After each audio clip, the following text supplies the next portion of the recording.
This is episode 259 of the Reel Me In, a movie podcast. On this episode, Chase and Joel will take a look at Aquaman, DC's latest adventure, and then Joel will review If Beale Street Could Talk to round out the regular episodes for the year before we get into the massive list episodes. It's going to be a lot of fun. All that and more on today's Reel Me In.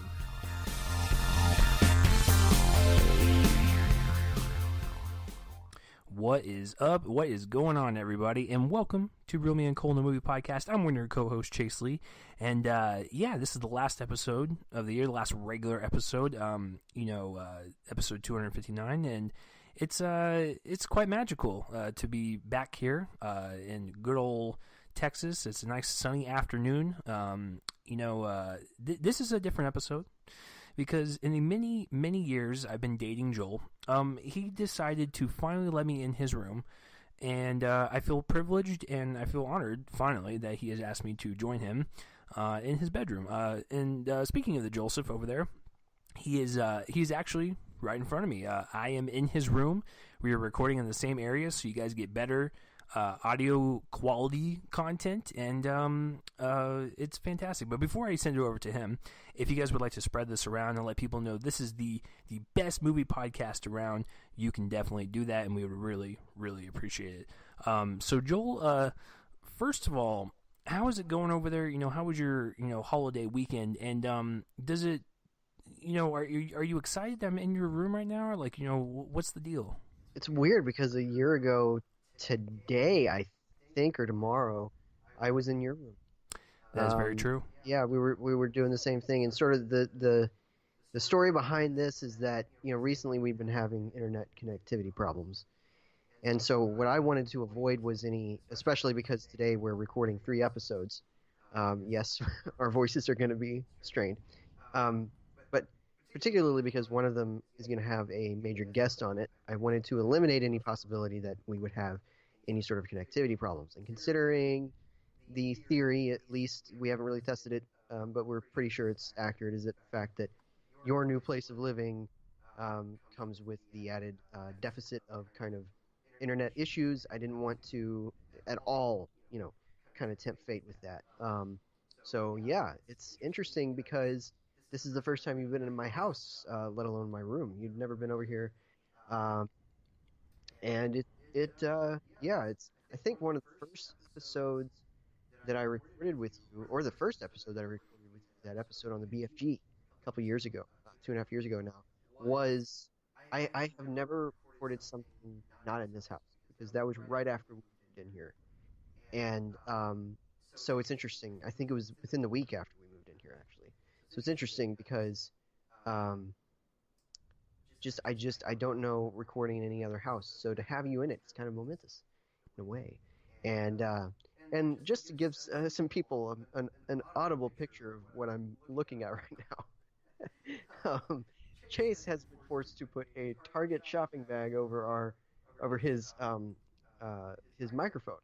So right now, because of my vantage point, he looks like Wilson from Home Improvement because I cannot see his mouth. I can only see his eyes glaring at me over the thing. He's also like the Kyle MacLachlan character in How I Met Your Mother. He's angry at the top and happy at the bottom of his face.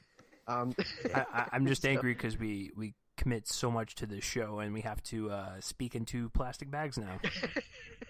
Yeah, and meanwhile, I'm over here. I'm sitting in a chair that I use for court reporting training, and I'm holding my microphone in my hands, gripping it probably too tightly, and so hey man, we make do with what we have, and right now this is what we have.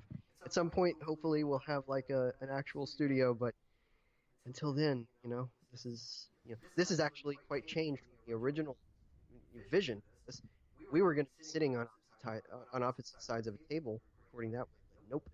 I am now sitting with no table in front of me, and Chase is sitting at mine, and we're just kind of making do with what we have. It's very, very interesting. So, and we're going to try to not talk super loud so that we aren't captured on each other's microphones. But if that happens, that's why. But my Christmas was good. It was a good, relaxing day, particularly on the day of. Family and I watched Elf, which is a perfect movie, and you're wrong if you disagree. just to let you all know where I stand on that. And yeah, and we went to see the Mule in the evening, and which I liked. I'm not going to be reviewing that, but like that one. And saw Vice on Wednesday. Saw Beale Street to Talk last night, and just kind of otherwise worked a lot. We've been having a lot of crazy people who all think they're right coming to work, um, and anyway, so that's been my week. It was work and home pretty much, and movies. So how was your week? It was pretty good. I visit with some family and visit with Victoria's family, and it's the the last Christmas that my family's gonna be here in Texas. Yeah, they're moving to Georgia, so this was the last time they were gonna be down here. They might come back for other holidays, but this is pretty much it for them. And yeah, other than that, just kind of just chilling, just taking the vacation to a literal sense and not doing much. And I really like that because now I feel like super, rejuvenated and everything. So it's been pretty good. But yeah, I didn't really watch any movies though. I caught up on Vice because it was closest to me. I had some car troubles. I had a couple nails in my tires, and I couldn't really drive far, and I couldn't really get to a tire shop in time. So I was like, well, the closest Beale Street showing was 20 miles away, so it's like I can't really drive over there because I live in Arlington now, and everything's in Dallas because F my life. But it's a pretty good week, and I'm excited to do all three of these episodes with you in here. Now, here's the crazy thing, though, before we begin. I don't like to air Joel and I's dirty laundry on air. We like to keep things pretty secretly, but whatever, even though he's in the same room. So he texted me the other day, and he asked me this random question about, like a food recipe, and it was really strange. He was like, what's the recipe for this? And also Saw is my favorite franchise. And I thought that was kind of weird that he would just kind of, pitch that question in a way like that. And so I was like, oh, that went off the rails a little bit, but Saw is your favorite franchise, and he said, yeah, it's my favorite franchise, and I love the torture scenes. So I'm just letting you guys know now that I'm recording in his bedroom, if I get kidnapped, if I get set in a trap, and if Jigsaw comes with his tricycle underneath his bed and like rolls up to me, I'm gonna wonder how the tricycle got down there. But most importantly, I'm gonna wonder what kind of traps I'm gonna be set into. So once he told me that, I kind of realized that I would be set in a trap. So Joel, do you have a rebuttal for that? I mean, because that's kind of dark and disturbing, man. I mean, hey, you've not given our listeners a way to prove that you're wrong. So I guess that you've closed off all of the avenues of my So just know from my vantage point, if I get killed or if I get put in a trap, the last thing I'm gonna see is a Harry Potter and Deathly Hallows Part 1 poster, a popcorn thing, and some film reels with Roger Ebert's face below that. So thank you for my last images. All right, so since this is the last episode of the year, and last episode we were going to try up our different format, let's go ahead and do that. So we're going to start out with some trailers that actually dropped during Christmas and during the last time that we recorded the Mortal Engines episode. So I'm going to get to the big trailers in just a second, but you know what trailer just kind of like snuck underneath the radar and like just plopped on the internet, and you're like, first of all, I had no idea Richard Linklater was even making a movie, and second of all, who was talking about this? Like, it just kind of came out of nowhere. And so this one's called Where'd You Go, Bernadette, and it is directed and co-written by Richard Linklater, and this one stars Kate Blanchett as the title character Bernadette, and she has a family, like she has a really great home life, and then she just goes missing, and her family has to kind of search for her. And what's really funny is like the trailer makes it to seem like it's this playful game with the family, like, oh, we gotta go search for mom, but it's like, that's kind of messed up, man. Like, she's just leaving, and you have to go. They're forcing them to go find her. It's just, I don't know. For a Richard Linklater movie, it's one of those things to where it doesn't look like his movies, it doesn't feel like his movies. It seems kind of off. But to be honest with you, just overall quality-wise, it looks okay. I like the cast in it, but that's about as far as it goes in terms of my excitement. So that one was kind of a whatever type of movie. Another movie that kind of just dropped out of nowhere with its trailer is Hellboy, from the same studio that brought us Blind Spotting. What a great correlation. So Hellboy is the newest incarnation of this character, based on the comics. Del Toro did the previous two with the original one, and then the Golden Army, which I actually think both of those with Ron Perlman are actually pretty great movies.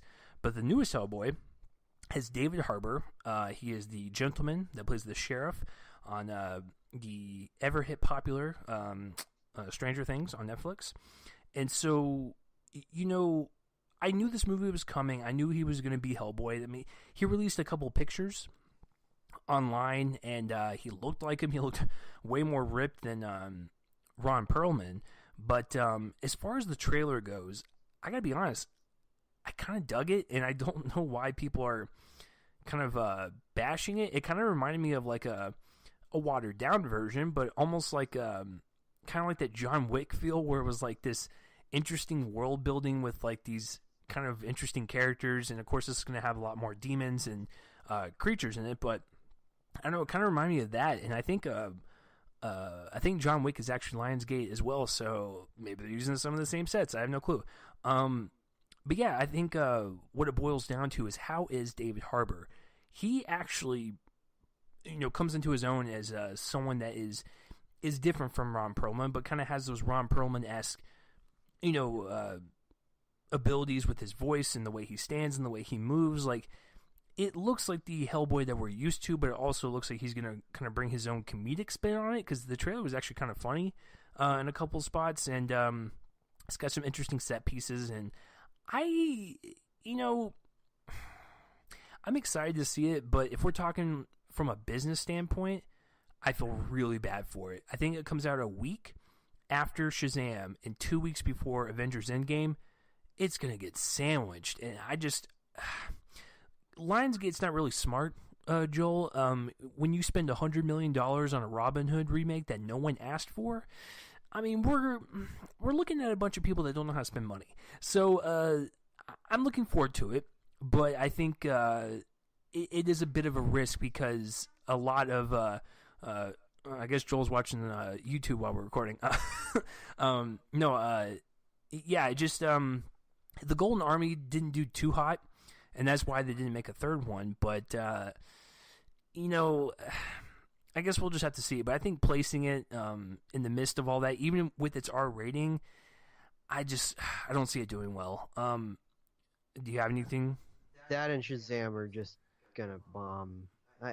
They're just gonna bomb. I feel like maybe one of Shazam or Hellboy is gonna do significantly better than the other one, but in terms of this big crowded year and just the box office this year or next year, whatever you want to say, it's going to be just insane. It's going to be insane. It's going to be record breaking, first of all, because of so many movies coming out, but there's going to be some that are big that are lost in the shuffle. And I have a feeling that Lionsgate and Warner Brothers with Shazam, just coming right after Captain Marvel, as people are going to see the movie and then re-see the movie and then prepare for Avengers Endgame. Anything between Captain Marvel and Avengers Endgame that's superhero related is going to suffer. They needed to put these movies somewhere else. I don't know where else, but just somewhere else. They should have kept Hellboy in January, honestly. And I know that seems like a terrible thing to say, dump it in the dump month, or they needed to move it to next year, to 2020. But man, it's, I'm not watching trailers anymore. I haven't seen it. I'm keeping away from that. But separate from its quality and the quality of the trailer is a conversation about how well it's going to do. And I don't see Hellboy or Shazam really doing very well at all at the box office. I don't know if you have any thoughts about that, if you agree with me. I just think it's just really bad business to put it right after Shazam, because even if Shazam's a hit, Avengers Endgame is going to crush. Yeah. And this one is also R-rated. I know that R-rated movies are making kind of a comeback with like the It film and like the Conjuring series and stuff, but Deadpool movies are big hits too, and especially overseas. China particularly for the Deadpool movies. But do you think that's why Lionsgate primarily bent more towards the comedic angle in this trailer? Maybe so.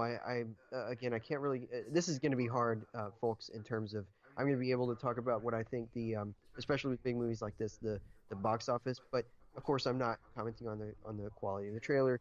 Hearing that it's steered toward the comedy angle, though, I feel like maybe they're trying to go for the Deadpool feel.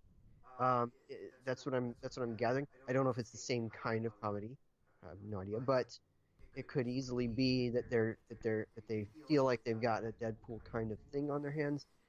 The difference is that Deadpool, the first one in particular, kind of came out in an isolated period for itself because it didn't have a bunch of superhero competition right around the time it came out, and the same actually kind of held true for Black Panther because that was also released in February. The second Deadpool came out right after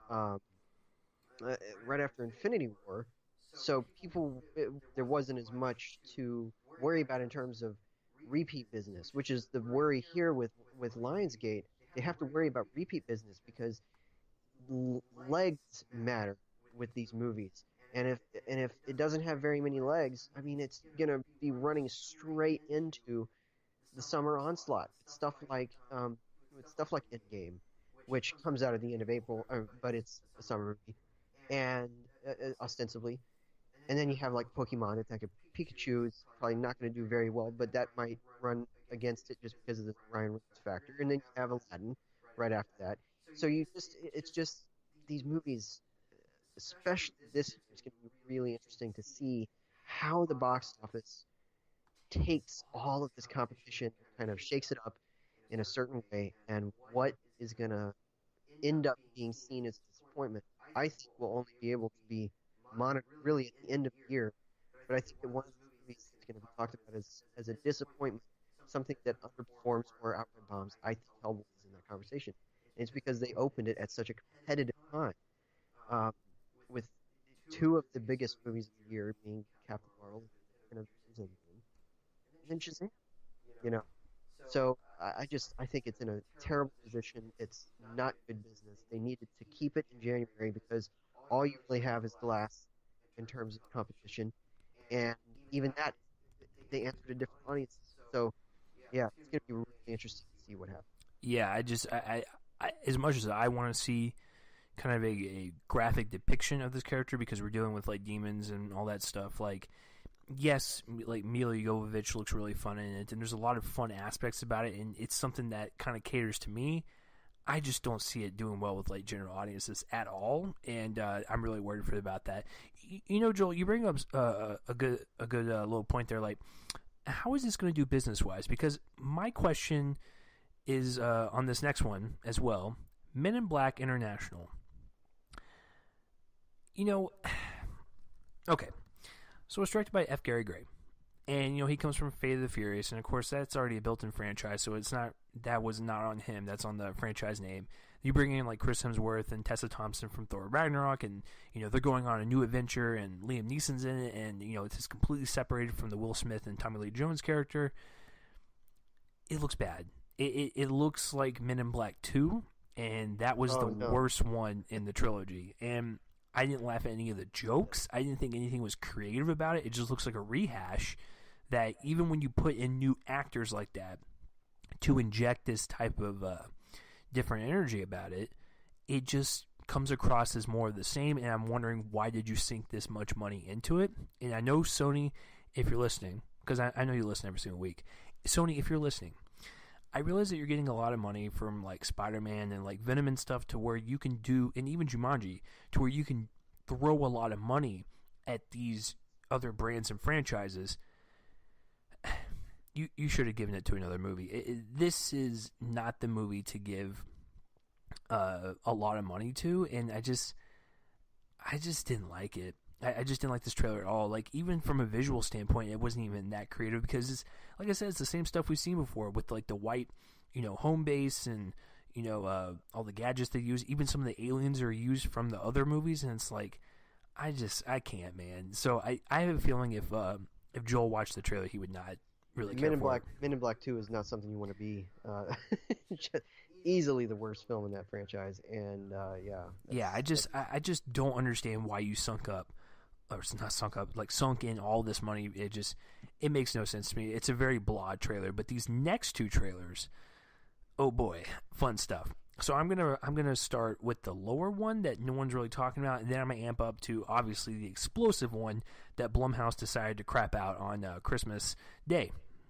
So this next one is it stars Isabelle Huppert and Chloe Grace Moretz, and this one's called Greta. And Greta kind of focuses on Chloe Grace Moretz's character. She, I believe she loses something like her wallet, and I think Huppert's character kind of finds it for her, and then they kind of strike up a relationship. And then Chloe Grace Moretz kind of realizes that she steals a bunch of wallets, and she kind of has this psychopathic quality to her, to where she thinks that she has dealt with a lot of these missing, kids and everything. And so it really kind of takes this kind of suspense thriller vibe. And I don't know, man. It was I liked it. It was one of those trailers that I didn't know where it was going, because I have never heard about this movie.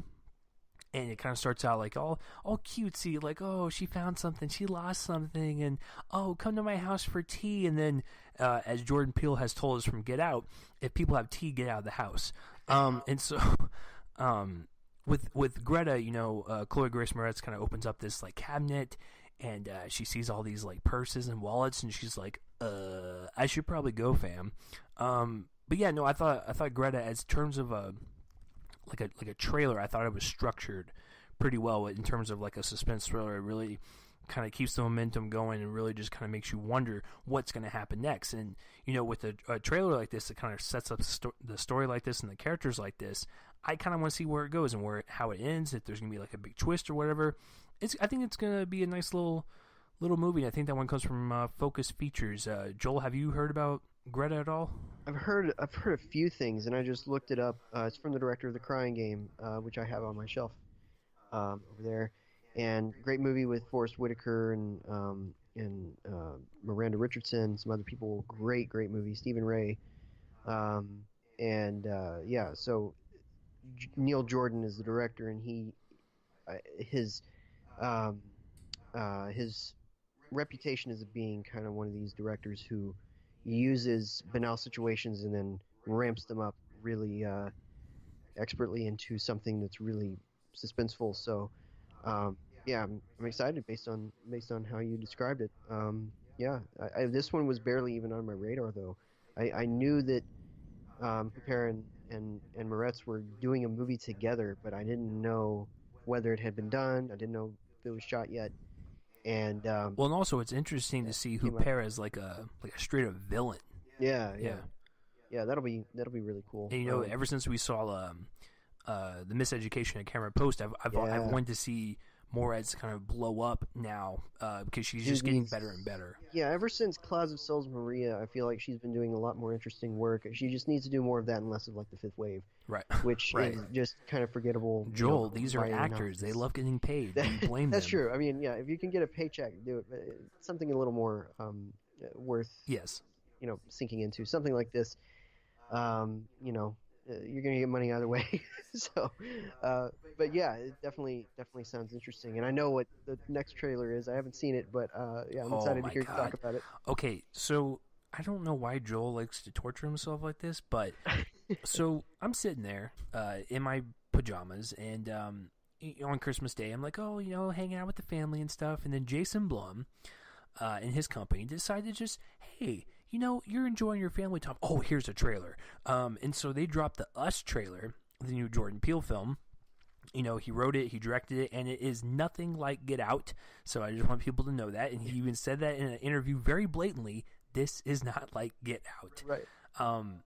So the trailer dropped, and I was looking forward to it because I love the trailer, or not the trailer, but the poster to it. I liked Get Out quite a bit, and especially when you watch it over and over again, because Joel and I, we've talked about this, you start picking up on little Easter eggs that Jordan loves to put in his movies, like with the whole Allison Williams' character sitting there eating cereal with the milk and the cereal separated because the milk is white and the cereal is Fruit Loops and they're colored. So I thought that was kind of interesting. Okay, so I saw this trailer probably a million times on the internet because I absolutely love this trailer, and I saw it in front of Vice.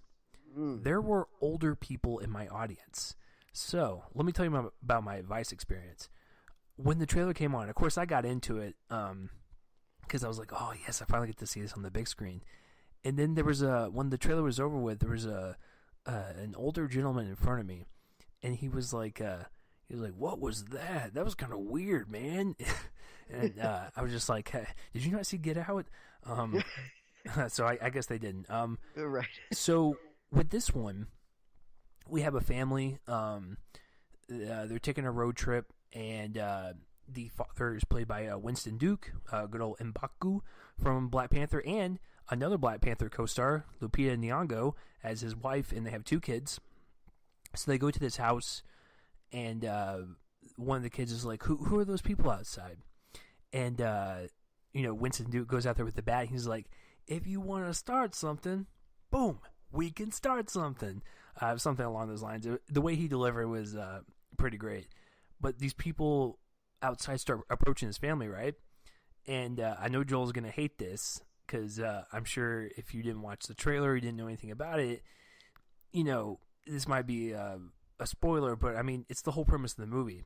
So get this, Joel.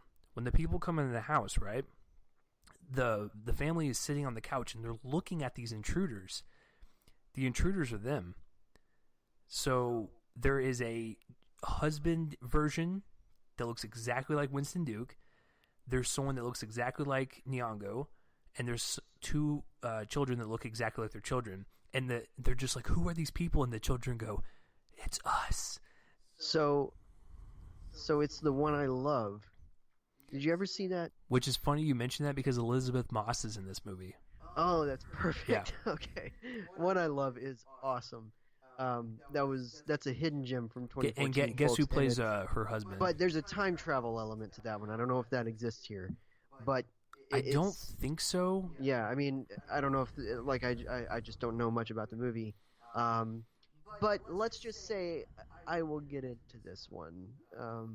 We'll see though, because I'm still debating. We're about to record our top 5, and I'm still debating on 1 or 2 that I'm going to be thinking about throughout, whether or not to include them. But there's a consequence to that because I got to figure that out pretty quickly. I'm only going to be watching the trailers for my top 5 most anticipated movies of the year. Seems backwards, I know. Why not avoid those the most? But yeah, I've been hearing such amazing things about this. It looks like or it sounds like a total just mind melt, and I can't wait. I think I heard the trailer playing out while I was waiting for If Beale Street Could Talk last night.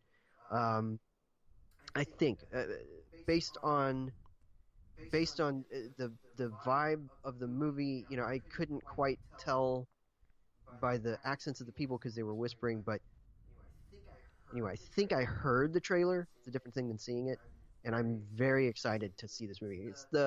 It's pretty early in the year. I think it's March, right? What's really interesting was when the trailer was done, they said tickets on sale now. So they put out their first trailer and they said tickets available now, and I was like, okay, interesting. So they're using it kind of like that Netflix tactic where they're just like, hey, the movie's gonna drop tonight. Yeah. That's awesome. Yeah, I definitely can't wait to see it. Is that your last trailer? Yes, and I just want to mention a couple things real fast. Okay. Two interesting things. One, a connection to Aquaman. Yahya Abdul-Mateen II's in this movie. Nice. And then, guess who plays Elizabeth Moss's husband?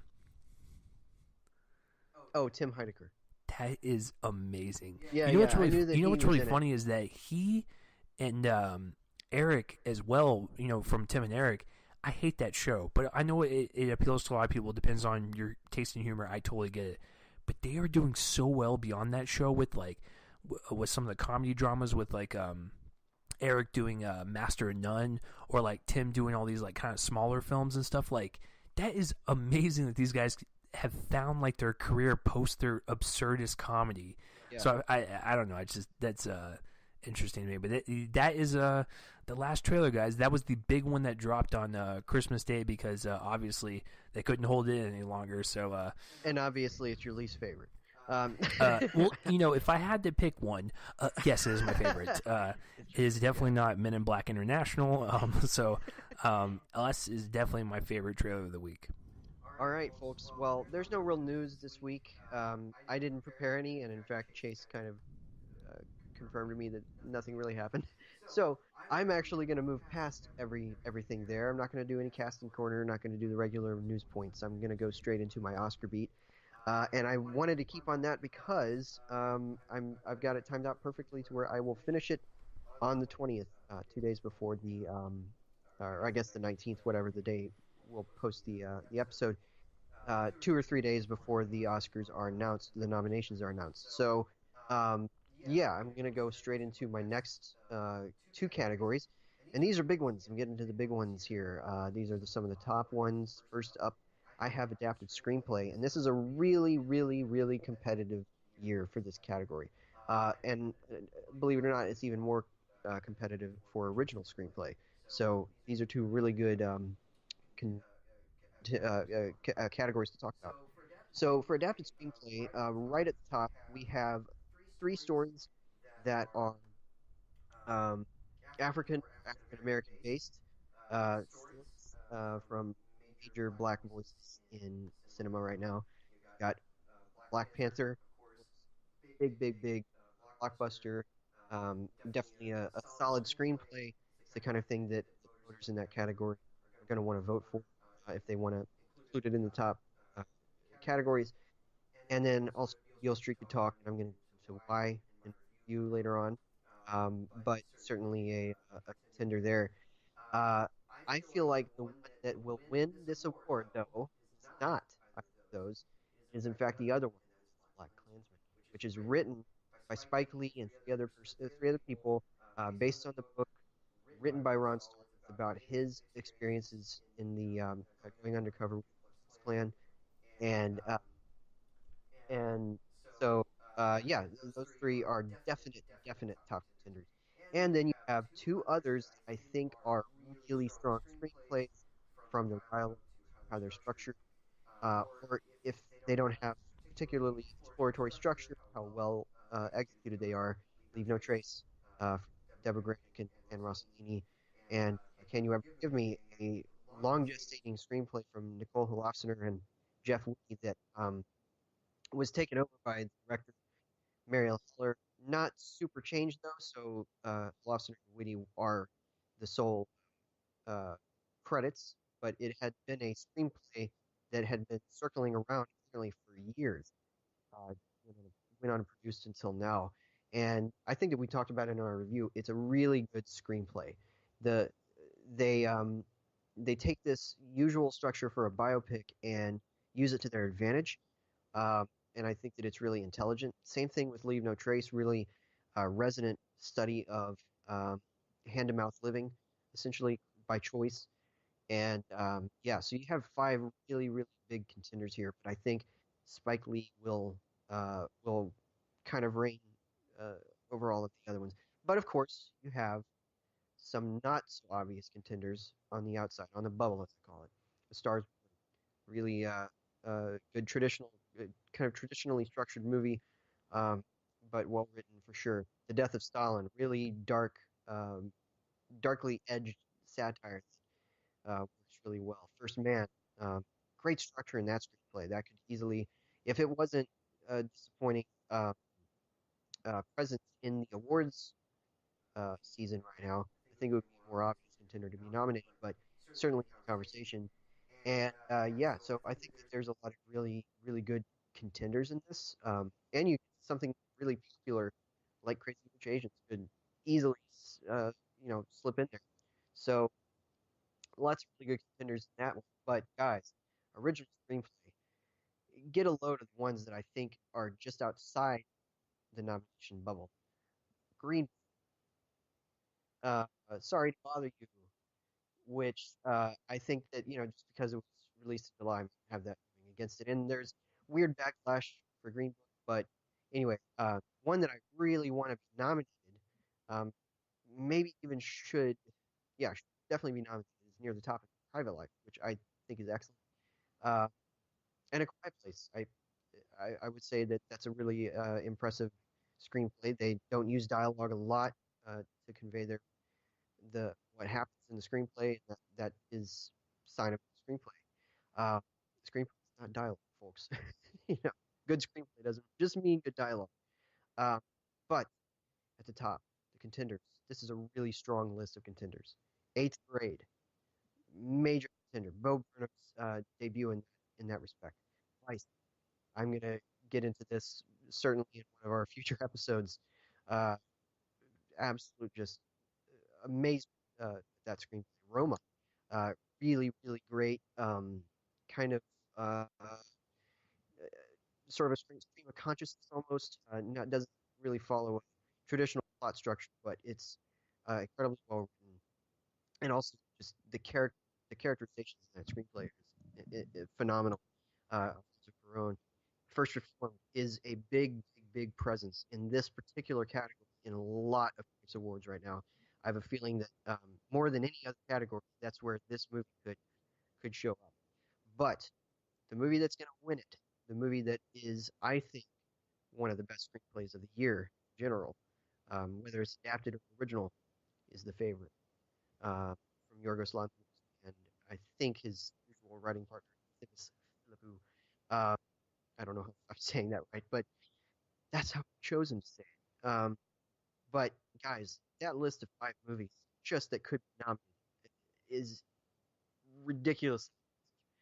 Um, just insane. So, and y'all will find out just to the degree that I think that whenever we get into our top 10 episode, but really impressive list of potential nominees, and I think the favorite will win, but it could be any of those. Really. So that's pretty much my categories this week. Next week, I'm getting into acting, so supporting actor, supporting actress, and Chase. Let's get into our review of Aquaman. Oh, good old Aquaman. Excuse me. Would you like to introduce it and like all that stuff? Yes, so Aquaman, this is the latest film in the DC Extended Universe. I think it's the sixth one. Uh, and it's one that is introducing officially the character of Aquaman, also known as Arthur Curry. Yeah, they never actually say his last name in this movie, so um, which is interesting. But this one, once again, stars Jason Momoa, who takes on the role of Arthur Curry. He was born to a lighthouse keeper and Queen of Atlantis, known as Atlanta. They are played by Tamura Morrison and Nicole Kidman. Uh, so the plot of this one has basically uh, Atlanta is cast out from Atlantis for her affair and for the fact that she wanted to be cast out. Um, and she's banished from Atlantis by its king. And years and years later, Arthur's claim to the throne is kind of in danger from his stepbrother, who is played by Patrick Wilson. Interesting casting there, but it pays off. And yeah, so the Patrick Wilson character wants to take over the throne. He believes that he is the sole heir, and basically forces um, Aquaman and what is her name? Hela. Uh, is it Hela? No, no, no, it's not Hela. Oh, yeah. Amber Heard's character to go on the run through the Sahara Desert looking for a clue that could possibly return that birthright claim to where it is. He could actually uh, take control of his kingdom. Um, so I'm going to go ahead and let Chase go ahead with his review of Aquaman. Chase, take it away, sir. What did you think? Okay, so with Aquaman, I was looking forward to it. I look forward to any superhero movie, but the reason why I was looking forward to this one is because I was hoping they could kind of bounce back from Justice League and the kind of average, mundane superhero movie that was. And of course, we have director James Wan at the helm, and with Wan at the helm, I've been a fan of his work ever since I saw the first Saw movie when I was in middle school, and so. When you have that, and you have the Insidious films, you have the Conjuring films, you even have his take on Furious 7 and the way he handled that movie, even with amidst the tragedy. I just think he's one of these directors to where if you throw him at anything, he can tackle it, even with something as absurd and colorfully vibrant as an Aquaman in that type of universe. So, when I saw the trailer to it, I don't think I was ever sold on the trailer. I was just like, hey, that looks like it's a lot of fun. Momoa looks like he's sinking in, pun intended, into the role. And it looks like he's going to kind of bring this joke of a character that's been a joke on many different TV shows, like a Robot Chicken or even Entourage, a joke for many years. And have a guy bring it to realization and make it feel like this real character that we're seeing on screen, even though this is a totally fictional world and something that you would see in science fiction books. Okay, I'm gonna have a hot take on this movie.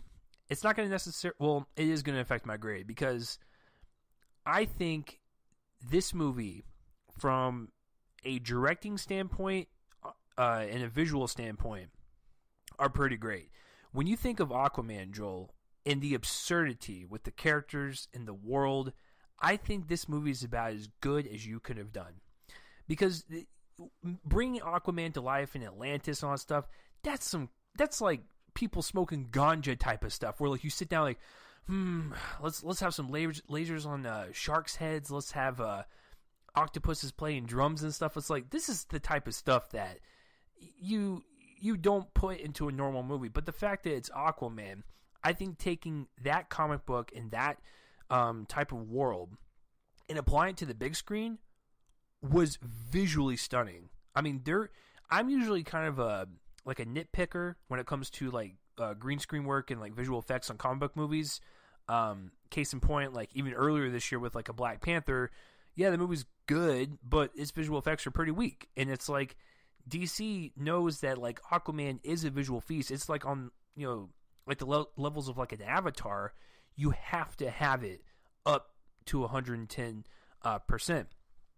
So, what I think James Wan did very, I think beautifully in that regard, is create these kind of absurd underwater worlds and really just have this sense of fun and this sense of vibrancy, and just really, you kind of sit there in awe when they're in their fight scenes or whether they're just talking underwater, because you can kind of look around and be like, man, look at the detail in the background. Look at the detail of the fish, in the foreground. Look at their armor. Look at the way their hair moves underwater. That's a lot of care and attention to really capturing the atmosphere of this movie. So I think in that regard, I think James Wan nailed it. I think the visual effects artists should get a raise after this movie. I think the compositors should get a raise after this movie. I remember when Zack Snyder was doing Justice League, and he put that little snippet on Twitter when he was doing the scene with when Aquaman went underwater and him and Mera were in that stupid air bubble. I'm glad they got rid of that air bubble to talk. And Aquaman, all it was like a 2-second scene of him like kind of swooping up to a rock. He said that took like 30 plus hours just to render and composite just this, like a swoop. And so I'm like, this movie, it probably took forever. I can't even comprehend that. And I went to film school. Like these people should get raises. So I think the directing, and I think the visual effects and the artists and the technicians and the compositors, they deserve so much praise for this movie. It's not even funny. So how is the story? How are the characters? I think the story's fine.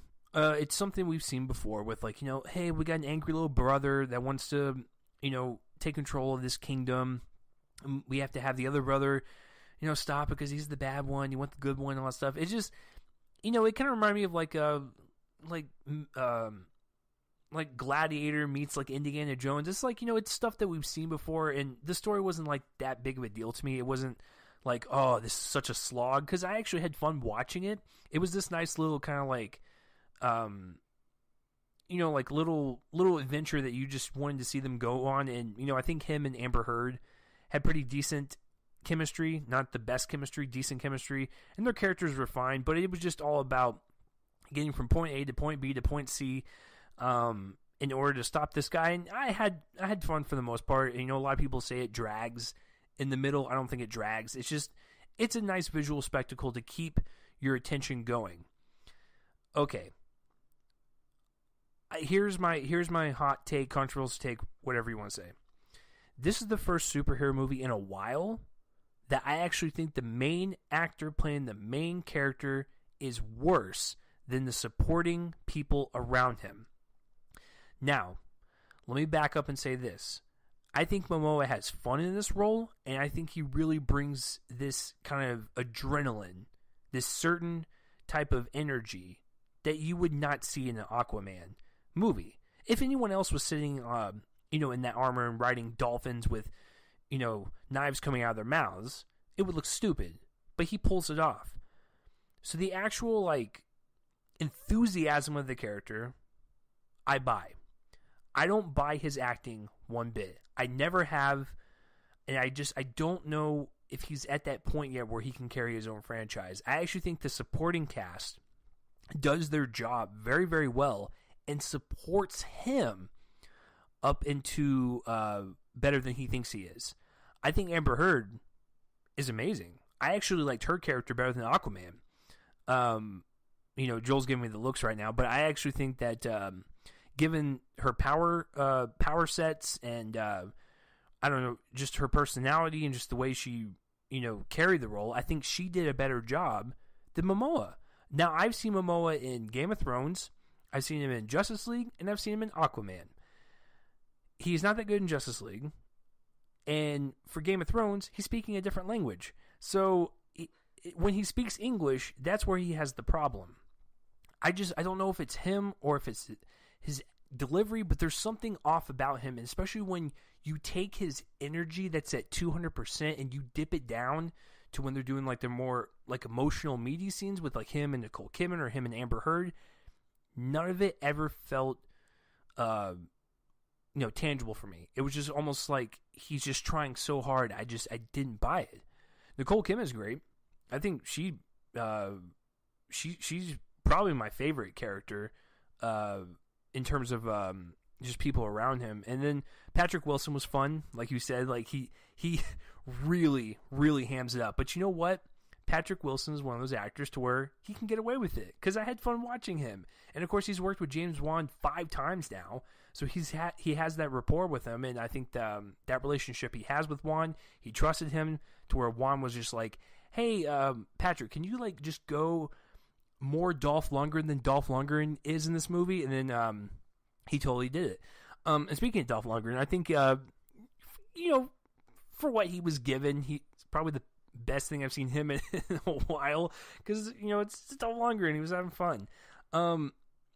And the weird thing about this movie is I don't want to ever see it again. It's one of those things to where I saw it in the theater. It was a nice little spectacle to watch. I don't want to watch it again. I really don't. And I don't know what it is with the DC movies as of late, but I felt the same way with Justice League, where I was just like, I watched it. It was fine. I don't want to watch it again. The only one, like, the last one I've been wanting to watch like over and over again was BVS, and for like the director's cut and everything. But I don't know. Here's where I'm at the conflict, Joel. Here's where I'm at the crossroads. I was leaning like on a B- for like the longest time on this movie, but I don't really like Momoa in the role, and this is his movie, so I gotta dip it down to a C+. But the visual effects are so good, and those artists and the technicians that made this movie kind of worked their butts off, and it makes me really sad to kind of just call it just a little bit of above an average movie. But I don't know, maybe you can Maybe you can show me what's up. But I don't understand. Like, I think Momoa as a physical presence works. He is threatening, and I think he taking Aquaman in this direction in terms of looks, I think is nice and fresh, given the swimsuit blonde hair type of character. I think I think as a society we would not be able to take that seriously, given the fact that it's been made fun of over and over again. I think it's South Park they call him Seaman. So I don't know. I think that's where I'm kind of lying on C plus B minus, but I think I'm gonna go more C plus because Momoa is kind of the issue for me. And I think the score is actually really good too. It kind of reminds me of Black Panther, where it really kind of emulates the environment that they're in, and kind of sounds like this underwater like aggressive music. And I don't know. I just thought it fit really well. But yeah, supporting actors, great. They completely sell the movie. Visually, what a nice little treat. And it is fun, I would say, for the majority. But Momoa is kind of my issue, but that's kind of it for me, C+. So, I mean, Joel, why am I wrong? This is an interesting paradigm shift, folks, because I think that Chase is not giving the superhero movie enough credit. I like this movie quite a bit more than you did. First off, though, I'm going to take you to task on Amber Heard, because I believe that even though, the dialogue in this movie can be kind of corny. And I will agree with you on that.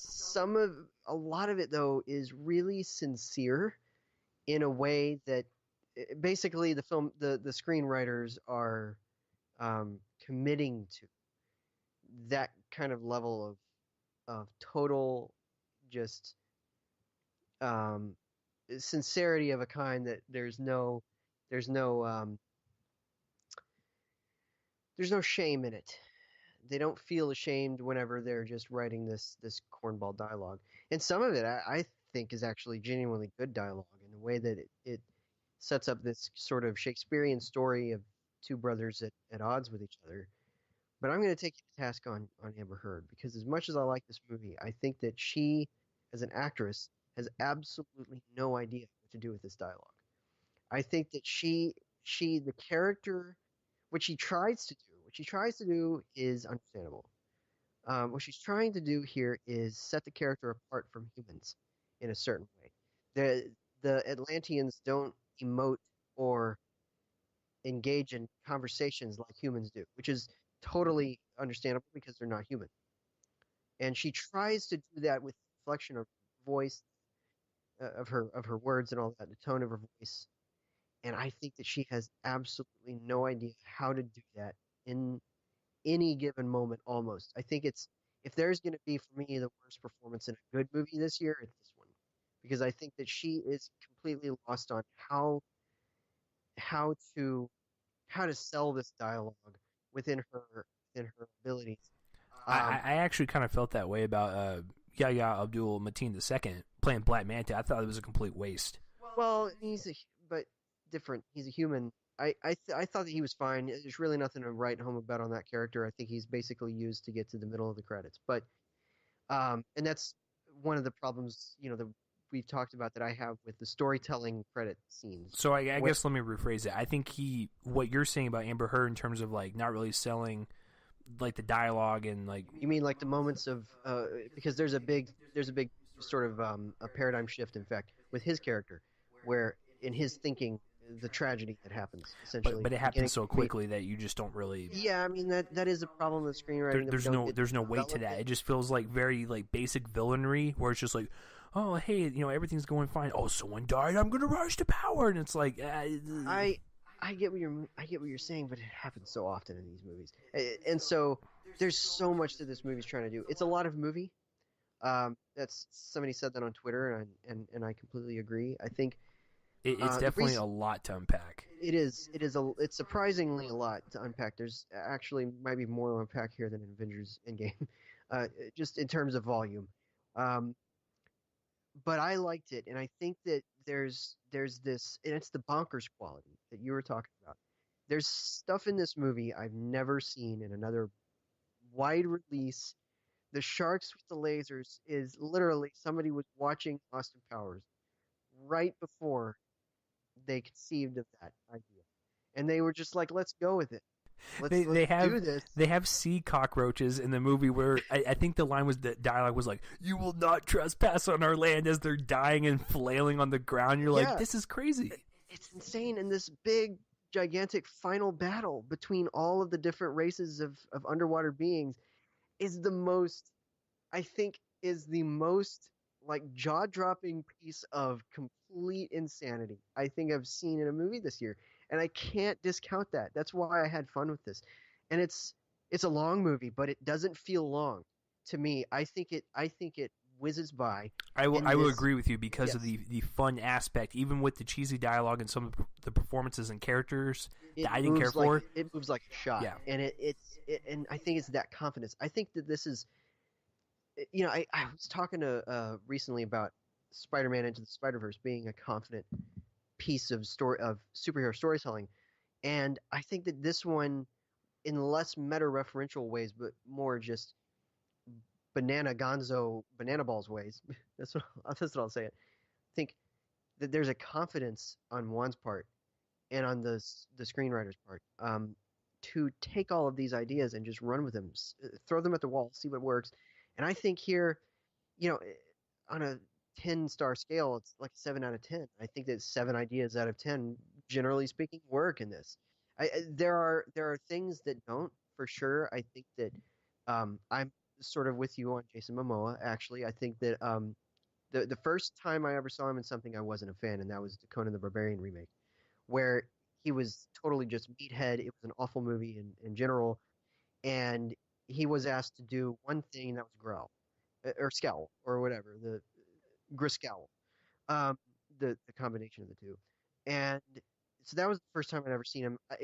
Then I learned that he had been on Game of Thrones that season. I think that was the first season, and um, and so I was not a fan. Now that I've seen him, I thought that he was functional in Justice League, but so much of that movie is just a big nothing burger to me.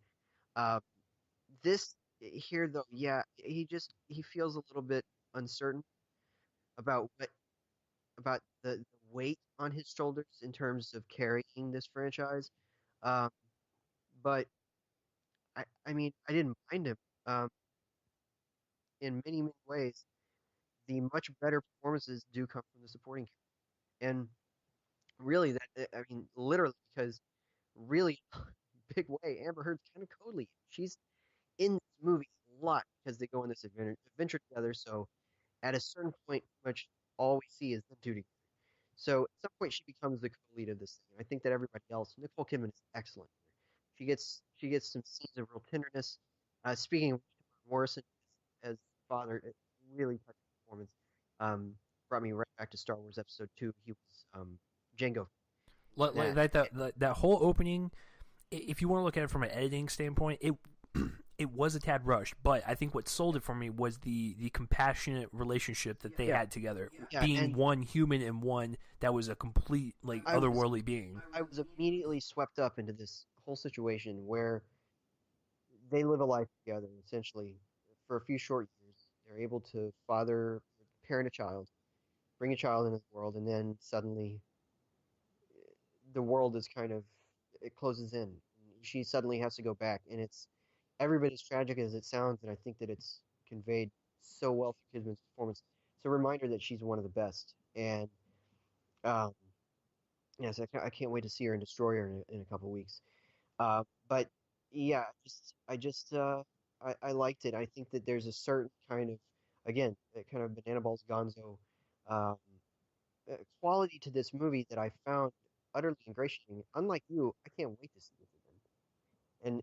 And I was surprised by that because I wasn't super surprised, excited for this movie. I mean, yeah, you had James Wan who directed You and I were the on the only same good page. Fast and the Furious movie. You and I were on the same page. I remember when we were covering the trailers, we were just like, it looks fine, Yeah, I guess. just whatever. I wasn't getting worked up about it, but I was surprised. It was better than I anticipated, and I think that It just what it primarily worked as is sort of this big gonzo entertainment version of a Shakespeare story.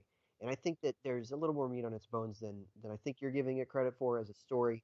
I think that there's a lot going on between these two brothers, the relationship, um, and the fact that they don't go with the usual comeuppance with him.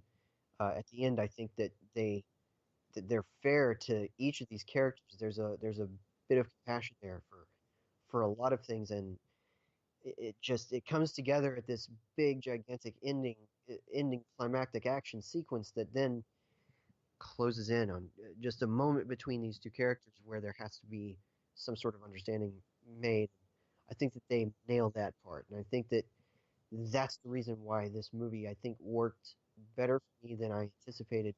Uh, better uh, certainly, just this past weekend we had three big releases. This Bumblebee, Mary Poppins Returns, and as much as everybody's falling over Bumblebee, I don't think that that movie really succeeds in the ways that this does, particularly in the emotions between the characters. I know there's a lot of people who are going to disagree with that, but I didn't like Bumblebee. I didn't like Mary Poppins Returns.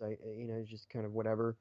Um, Calling back to the original movie in blatant ways, and this satisfied me more than those two by quite a bit. And I think that uh, it's just a really confident, big, uh, brash entertainment. I'm giving it a B. I'm not falling over, head over heels for this. It's like I was telling you, like I'm having a hard time bridging that gap between C plus and B minus. It's just I will say this: I am shocked that this movie did not get on the short list for visual effects at the Oscars. Yeah, that was a big, big surprise for me. Particularly, I think it had been released before I saw the movie. I think, and so I was like, oh, weird, it's not on there. And then you see the movie, and I'm like, weird, it's not on there. Uh, it's stunning. It would honestly, it would immediately win the award, in my opinion. I think it's the year's best visual effects. They're stunning, and I think that this world of Atlantis, it goes on that short list: Middle Earth, Hogwarts, um, particularly the inside Hogwarts. You know, Narnia, Wakanda. Avatar, Yeah, the, Pandora, the yeah. Pandora. Yeah, I think it goes on that short list of amazing fictional universes in the movies. It's so immersive in every way, and yeah, I mean there must be some reason that it didn't. Maybe there was a qualification thing. I don't know. Other than that, yeah, it's baffling that it didn't. Because it's a stunning thing to look at. Um, and I just think it's just I had a dumb grin on my face this whole movie. I just you can't discount that, and that's why I'm giving it a B. It's not great cinema, but it is a really really solid piece of entertainment, and I don't mean that in some like weird dismissive way. I think that that's easy to underestimate, and this is a good example of that. It's really satisfying, and not as satisfying as something like Spider-Man to the Spider-Verse, certainly, but satisfying. And I But so just I have to ask you, like, real quick, like, um, do you think after seeing this, being in your eyes a step up from Justice League, are you excited for the slate that they got going on next year? yeah. Wait, so they got well in this universe. I don't know if they actually have anything next year because Joker's completely separate. That's its own thing because it's not the character that we know, and it's not Jared Leto. So I'm excited for Joker. It certainly sounds interesting. I'm gonna have to see more to be more convinced. Shazam, I've heard early reports from people that it's just vaguely connected. It's not going to have any really resonant connections, which is really weird to me. But I like this honestly more than any of the other. Maybe well, since Man of Steel, more than any of the other ones. I think that there are third act problems, for instance, that Wonder Woman suffered from that this doesn't have. Um, I think when we reviewed Wonder Woman, I gave it the same grade, a B, but this might be a shade higher. Wonder Woman might settle around a B minus now, but You bring up a It's really great point because, like, Wonder Woman in its third act was nothing but a giant inferno in the background, yeah, and you're like, okay, this is yeah. this. And the villain, the ultimate villain, was lame. I had a huge problem with that. Yeah, you get visually tired of it versus like Aquaman. There's always something going Yeah, on to catch your eye. and a stronger villain, and thus a stronger foundation for the big third act, brouhaha of a bunch of visual effects coming together. I mean, it's not, he's not the best villain of the year. That would be Killmonger, and Thanos kind of tied. But it's a much stronger villain than whoever he was in Wonder Woman. I forgot. Uh, I've forgotten the villain in that movie. I know he was played by Remus Lupin, but other than that, um, yeah, He was it's Ares, Joel. He was Ares. That's right. I Ares. knew it started with an A actually, but I just forgot the rest of the word. Um, but yeah, I think it's a stronger movie, just slightly. They're both 3-star affairs for me on my website, as of whenever I post my Aquaman review. But it's uh, it's good, and I think that it's one that I can't wait to see. I'm probably going to be pre-ordering the 4K Steelbook here in a little bit, because I can't wait to watch that. It's going to look awesome. It was shot on film, I'm pretty sure, because these have all been shot on film, all the DCU movies. I So actually think all of James Wan's movies have been shot on film, right? yeah, I wouldn't be surprised by that. He strikes me as a guy who does film, and it looks better, honestly, on 4K than digital does.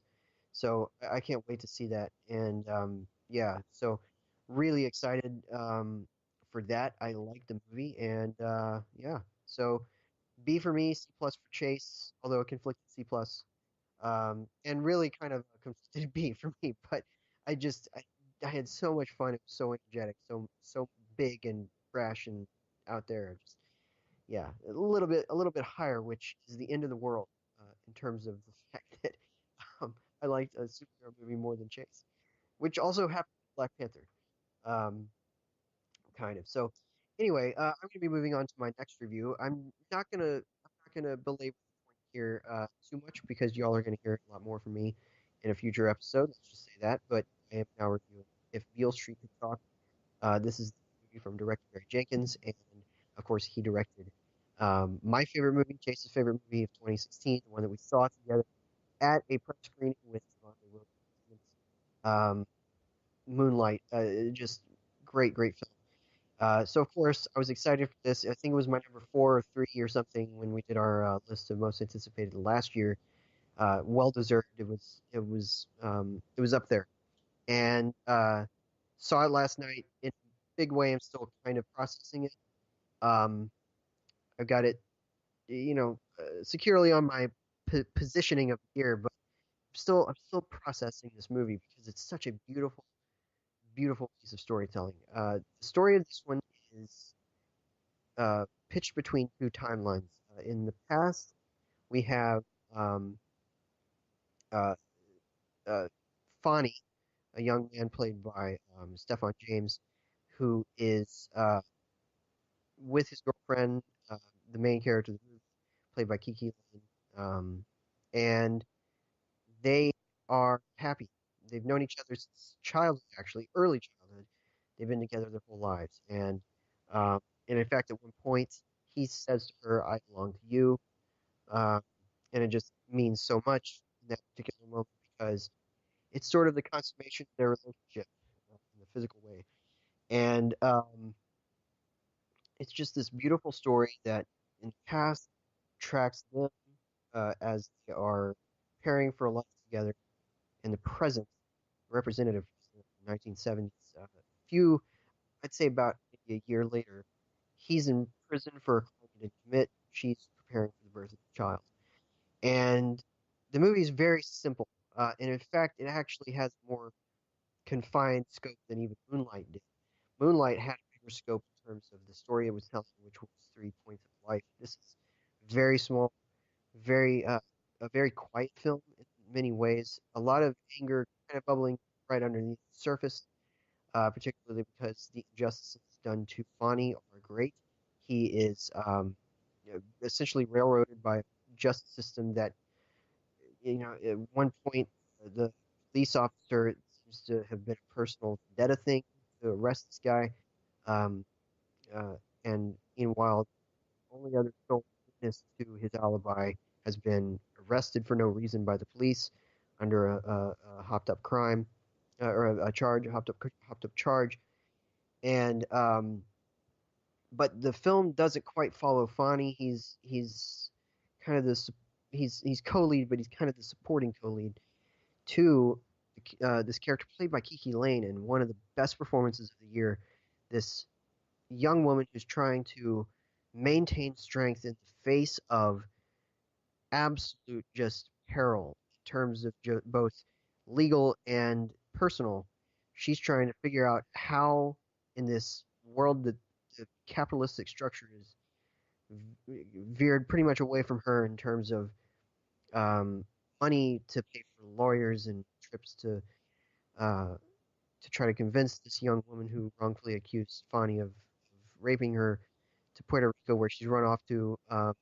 All of this just completely just set against her, and she's got to maintain strength not only for that stuff, but also for the daily injustices, just of being black in 1970s New York, right after this whole period of the civil rights period where things are still, and they still are today, but even in this period to an even greater degree, um, painful to just live every day, working at a in a perfume shop where nobody wants to smell her perfume, or if they do, then either they're um, if they're white and they're dismissive, or uh, and what have you. Just the daily existence is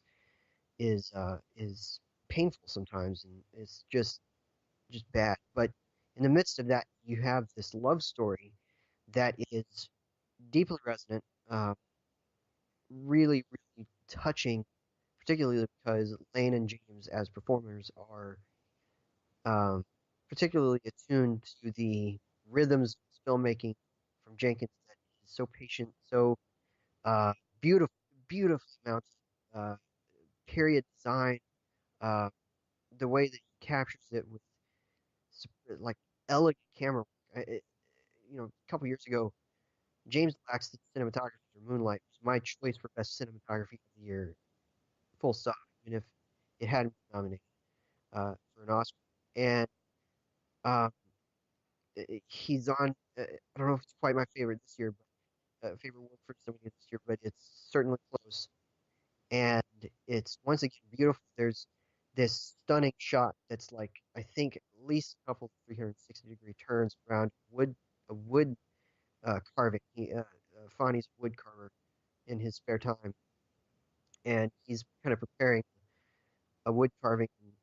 Uh, it's briefly noticed, I think, in the trailer, but it's a full like two 360-degree angles just tracking his work on these as he's smoking, and the smoke and the dust, kind of cloud right above the wood structure, and the way Jenkins and Laxton uh, captured that image is probably the shot of the year in a year that includes movies like Roma, uh, or Black Klansman or Ballad of Mr. Scruggs, with great cinematography.